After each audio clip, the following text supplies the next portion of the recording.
Guys Uttara motors থেকে একটি free service দিচ্ছে আমাকে।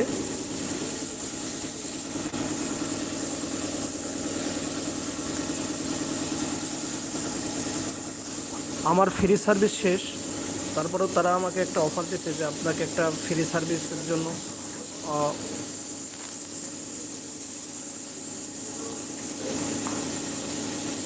তারা ফোন করে বলছে আপনাকে একটা ফ্রি সার্ভিস দিব, আপনি একটা সার্ভিস করিয়ে নিয়ে যান।